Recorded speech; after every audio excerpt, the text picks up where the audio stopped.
Hi, so today's interview is with Dr. Nyamka Redmond. I did this interview months and months ago, like in October, but I never um edited and published it, so it's really late coming out. I feel like I've changed a lot in my thoughts and that kind of thing, but I really still stand by this interview and really excited to put it out there. Uh, like Dr. Redmond is just such an amazing woman, and we've had amazing conversations. And I was really blessed in the time that we got to interview. And so, yeah, I just really hope you enjoy this interview. It was really enlightening for me. Um, yeah. If I recall correctly, you said you were a teacher, a marriage and family therapist, and then now you have a PhD in psychology and you're working on research, right? Yes. Okay. So I guess my first question is what led you to wanting to be a therapist and then now psychologist? Yeah, good question. Well, I was a teacher, a high school teacher for, um, let me think, I think it was 5 years before I started my master's program, wanting to be a therapist.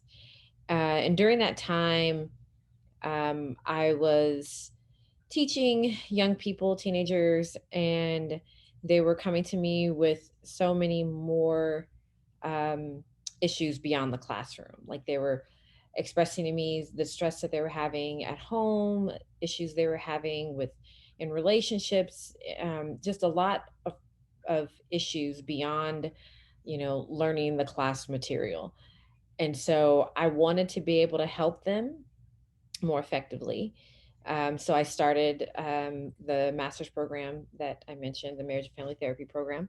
And during that process was when I realized, I actually think I want to be more preventative. I want to be on the front lines of helping people to before issues get really bad. I had been seeing a number of clients in their adult years, and there was so much that I realized that they didn't know, and a lot of things that their families didn't know that was related to development. And so I said, I want to be able to do research and help support prevention of some of the issues that I was seeing.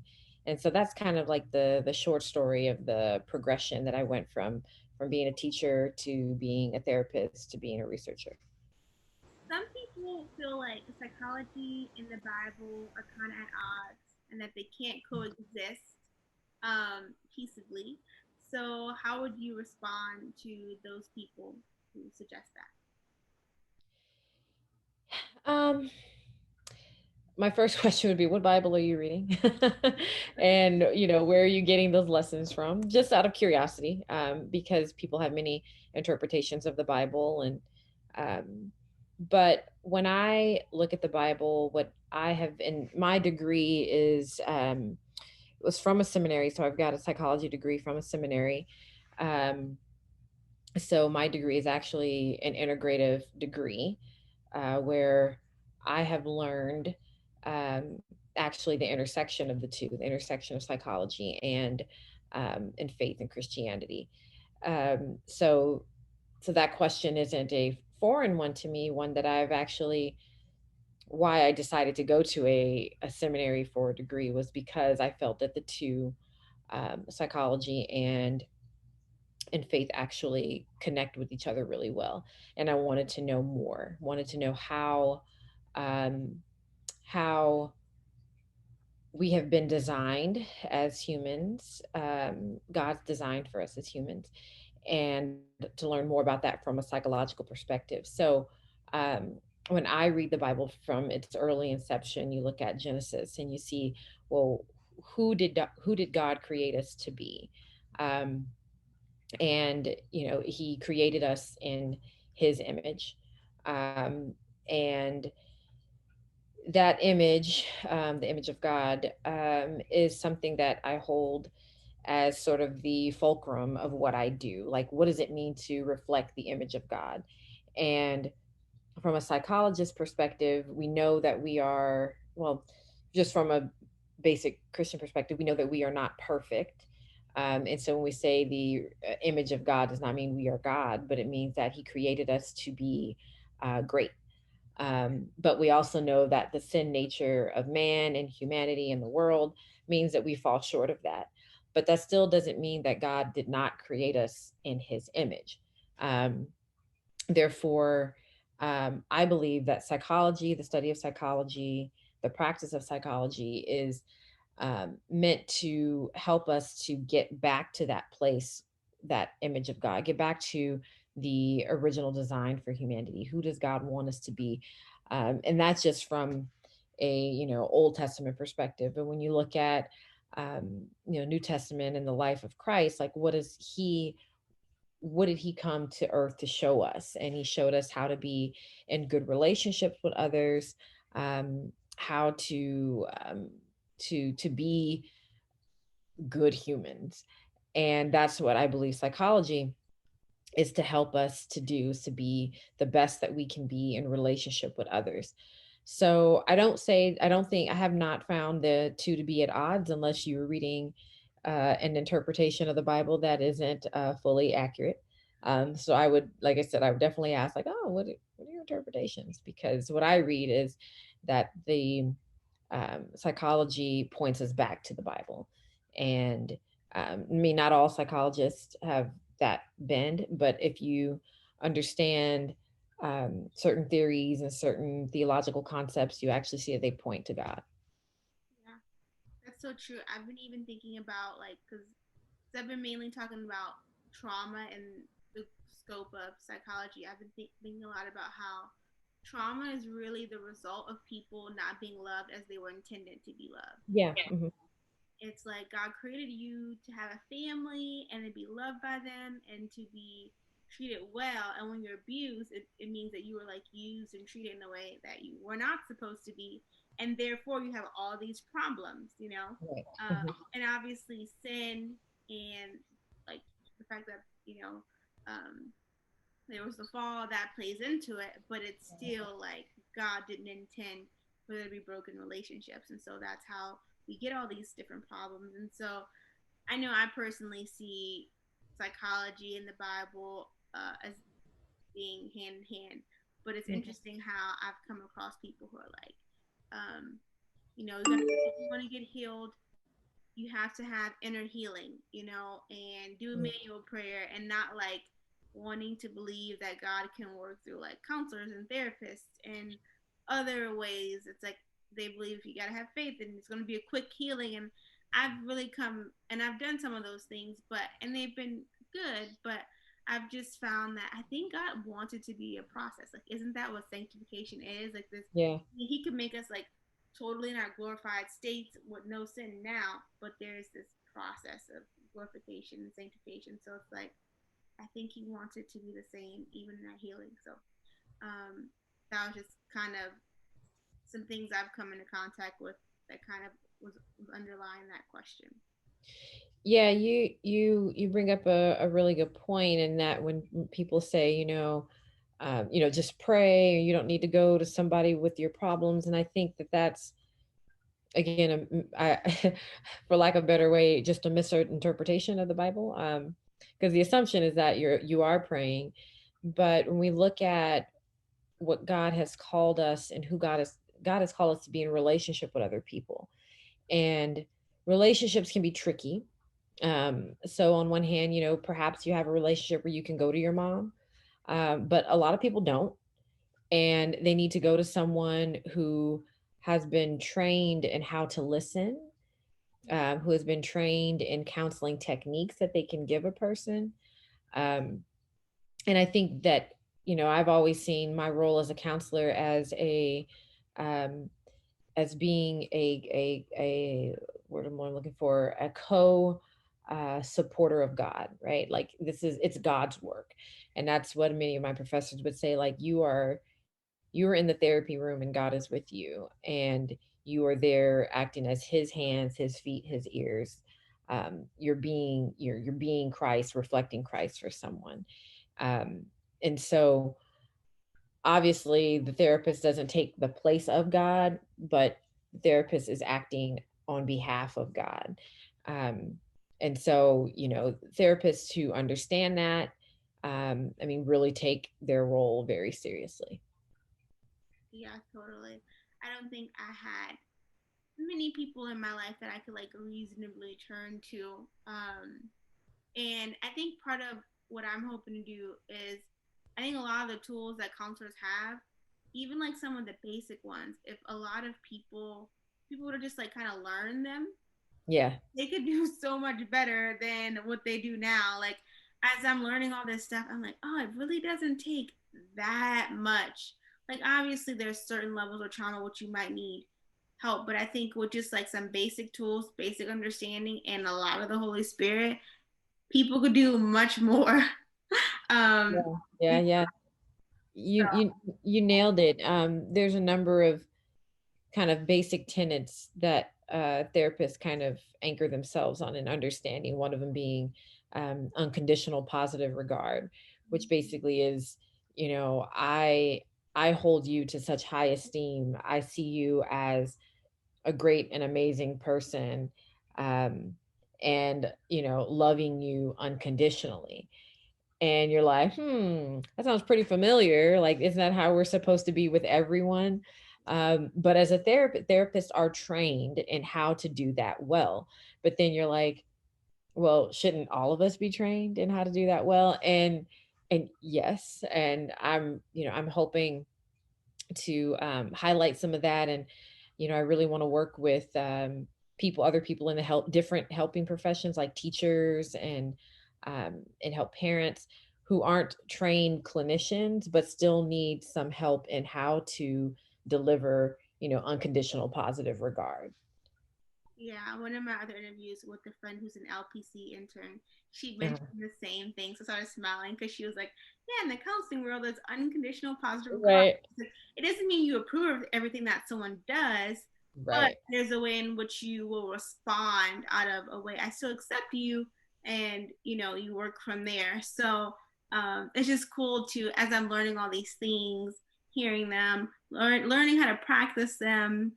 Yeah. Um, and yeah, I just hope to be able to help regular people learn to like love. In my previous conversation, we were just talking about the power of like empathy, but like validation, how so Right. many people just don't know how to validate you. It's like they always have to like give you a lesson or tell you to read the scripture. And it's like, if you hear me, that would be so just like comforting. But um I think a lot of it is like lack of knowledge. And so I think as people have like hearts to like really want to love others well, I'm hoping that they'd be receptive to maybe I can kind of learn to do some things differently and Yeah.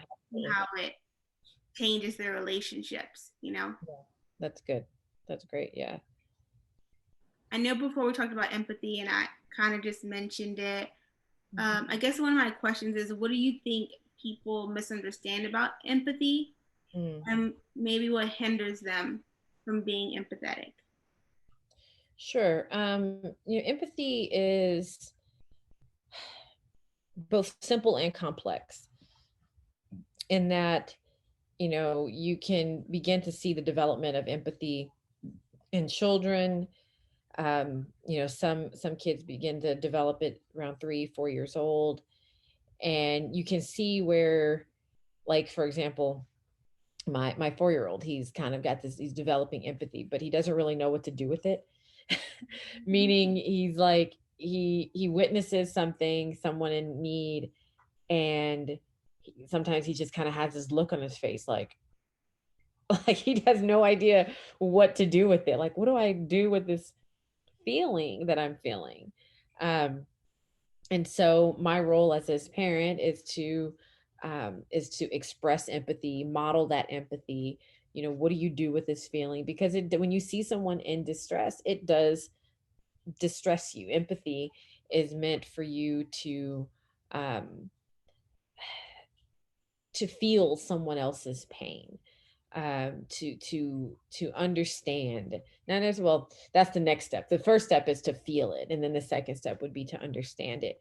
um and so just kind of just feeling that pain, and him seeing this. For example, today it happened, a friend of his on the playground was sad that he had to leave, and the friend was crying, and my son was just kind of like, that frozen face. And I was like, wow, he's really sad that he has to go home right now. And my son kind of like looks at me like, what do I do with this?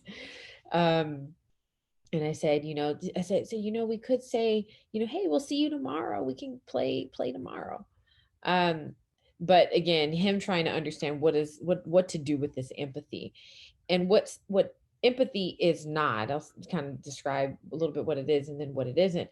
Empathy is not sympathy, right? So if my son was like, oh, I feel bad that my friend, feels bad, that's just him saying, I'm sympathetic towards his plight. Yeah, I hate when I have to go home too.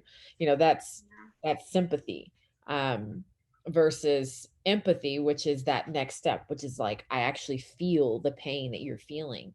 Um, and I think people, you said the hindrance towards feeling empathy. I think sometimes, I'm doing a little bit of kind of trying to understand this as I think about our world today and the current climate of, particularly as it relates to social justice and issues that are facing particularly Black individuals, and seeing how some people are struggling to understand what they may be feeling. And I think some of what prevents or blocks individuals from um, experiencing empathy for someone is when they feel as if someone hasn't felt their pain. So when you hear someone talking about, like, some incident that happened to them, and if a person's first response is, oh, well, that happened to me too, it's like, okay, that may have happened to you too. But if you're not hearing this person's pain and what they're saying, what's blocking you? And I think in that situation, the block is, well, perhaps someone dismissed your pain at some point. And so instead of you listening and witnessing and able to empathize with the person who you're talking to, you instead have to, project and promote your past grievances and your pain. Um, and I've seen that in like couples therapy, for example. So you're sitting with two people and someone's expressing some pain, and someone's like, well, when XYZ happened to me, you didn't care then. And you just hear where that individual felt slighted, felt disrespected, unheard. um, and that's I think the base of the problem, for people who can't empathize. Now there's a whole nother segment of people who have, disorders, and they can't empathize for whatever reason. But if we're talking about the everyday person, sometimes it's because they feel dismissed. Another reason is, they it's uncomfortable, right? Like I mentioned, my 4-year-old who's still kind of trying to figure out what to do with this emotion when he sees it in other people. Again, another example of him with his brother.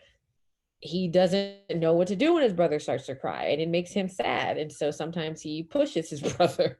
Then I'm like, why would you push him when he's sad? And so we have to talk about it. I was like, we don't, use our hands. And I think it's because this is me being mom and therapist and all that. I think that he is uncomfortable with the emotion and is mad at his brother because his brother is the reason why he's feeling that emotion. Um, again, he's 4 years old, so we've got some time to work on that and help him to understand like what's going on here, and how you don't push someone while they're experiencing those emotions. But for other people, I think that may be the hard thing. It's like, if I empathize with you and I haven't come to grips with my own emotional security and my own emotion regulation, then for me to step into your pain is going to hurt me that much more. So instead, I'll just dismiss your pain or not see it or move past it, because it makes me feel better about myself, or not just necessarily about myself, but I can go through my day better. Because empathy, I think, is a beautiful emotion that we're given by God to draw us closer to each other. Um, the pain that we experience in this world was never meant to be, and certainly wasn't meant for us to experience alone. So empathy, I believe, is, again, it's a beautiful emotion that should draw us to one another in the midst of our pain. But unhealthy, poorly regulated individuals who can't express empathy, it can actually do the opposite to the person who needs the empathy. Push it will then instead push them further away. Um, so yeah, that's just kind of my perspective of empathy. Yeah, I think when I first started thinking about all these things, psychology and reading books, or actually when I started trying to think about what is it that has made me feel safe with some people and not with others, I Mm-hmm. realized I think it's empathy. And I forget how it came up that I remember that that's what the feeling was, but it's like these people, like they're just not trying to fix me, not trying to make me better. And just something about someone like sitting with you and be like, yeah, it's okay that you feel that way. Right. Um, and they're just present. I don't know, it just felt better than like when I go to people and they're like, well, you need to pray and how's your Bible reading? Are you spending time with Jesus? And it's like, Right. I could be doing all that and I could be doing none of it. But in the moment when I'm just like dealing with stuff, it's like that's just not it.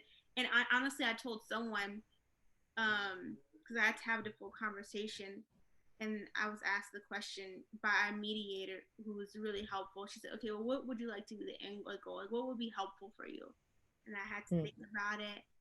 And I said, you know, if I felt like you, the other person, like if I felt like you actually understood where I was coming from, it will make me feel better. And then I could receive what you're saying. Right. When I feel like you're not even hearing me and you're just trying to tell me, it makes it really hard for me to receive. If I can go, oh yeah, I can tell you totally understand what I'm saying.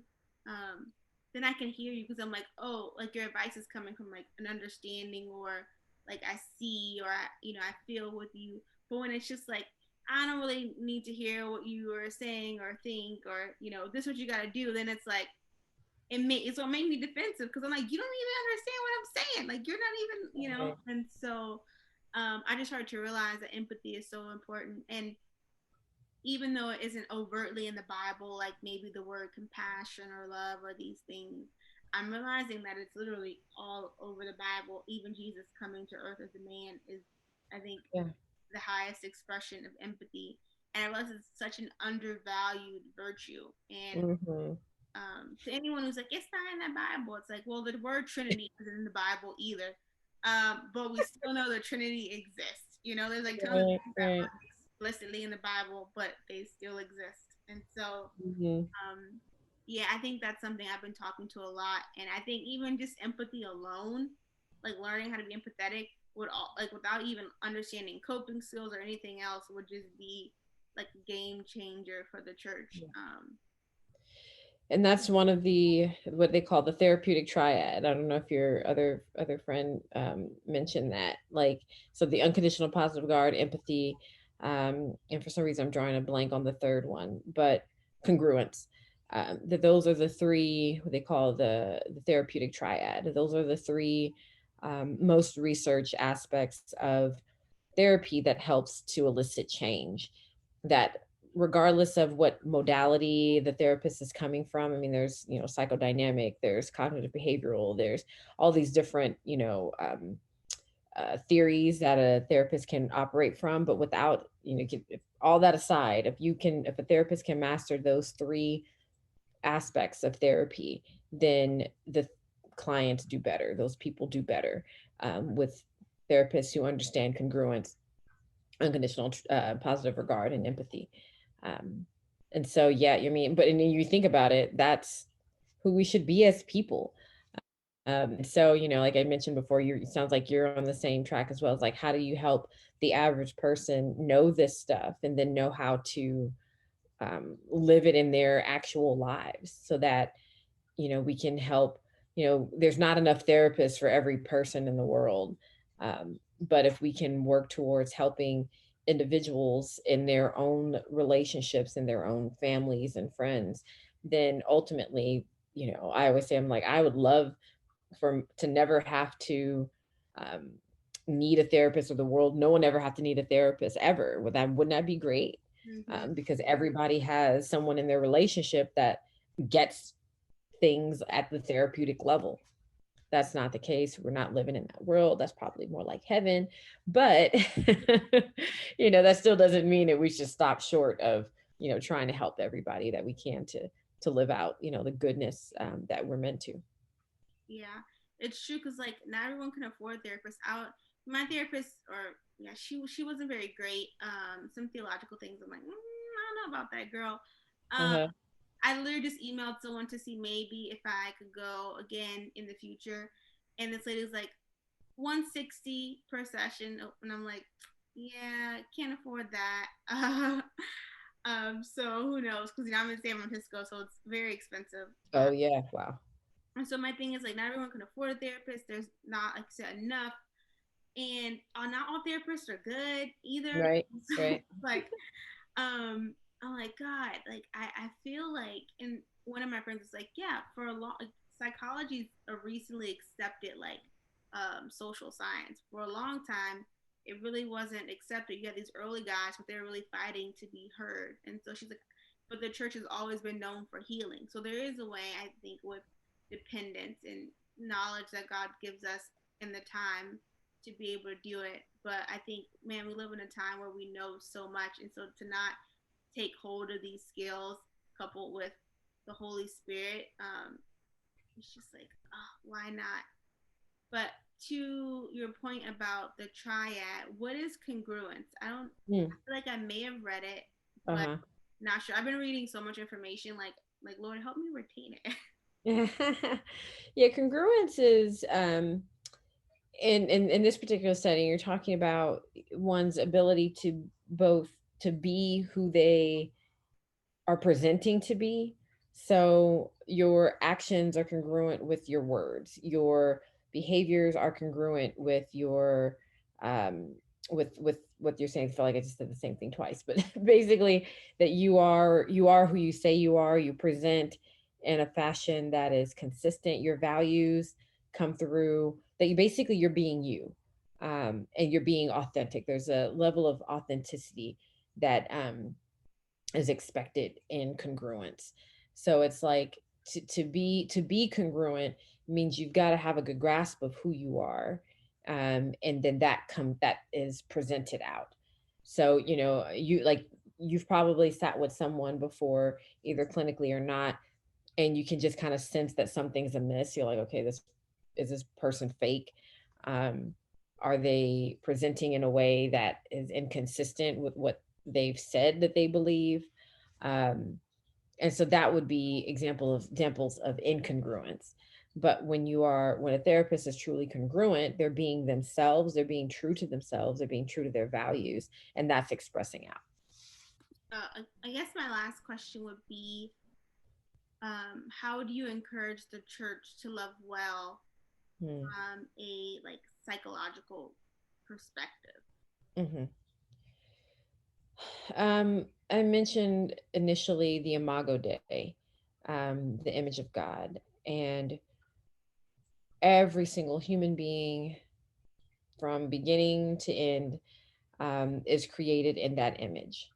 Um, and that I think is the orienting point for all of us, right? Is to recognize that as image reflectors of God, that God has had his imprint on every single one of us, that we are his, and as we so for to help people in the church is to first recognize that, remember that these are individuals who all reflect the image of God, and um and to love that person, and because of and in spite of whatever they may be having troubles with. um and to love someone well is to love them unconditionally. And again, I like what you mentioned before, that it doesn't mean you have to accept every single thing a person does, but it does mean you have to love them. And and to love them means to care about their well-being, to care about um, who they are, not just their soul. You hear a lot of church folks, kind of get overly spiritual and be like, "But I care about your soul." Yes, care about their soul, but care about their lived being as well. Care about, the homeless person on the street who doesn't have shoes. You want to go and evangelize to them, that's great, but giving them Jesus also means you should probably try to give them some shoes. um, and so being able to love someone, um, and to look past whatever quote unquote flaws they have. I mean, Jesus speaks about this, quite clearly. He who is without sin cast the first stone. He talks about the plank in your eye, and those types of things, which basically says, how do you enter into these relationships with people? Well, you have to recognize that you yourself, you're not perfect. um, and I think that is, you mentioned empathy. I didn't mention this, but it just made me think just now. That's the other, kind of block towards empathy, is if you think that this person should have it together. I don't understand why you're crying over that. Like, why is that a big deal? I'm thinking about my son and the little boy. Like, so what? You're going home, buddy. It's like, well, maybe that's how you feel, but that's not how he feels. And so when we think of ourselves and the way that we think and see things as being perfect, then we often have a hard time empathizing with what someone else's pain may be. And so, to folks in the church, I would say, we've got to, get the planks out of our own eyes. We've got to stop throwing stones where stones shouldn't be thrown. Um, and, we've got to look at every individual as if they are, the image of God, and, and love them in that way. So those are just kind of three points that I would say, like, to the church community and what we could do better. Yeah. Well, thank you so much for speaking with me tonight. I really appreciate it. So Yeah, Erica, this was fun. I love having these conversations. This is good stuff. I'm glad.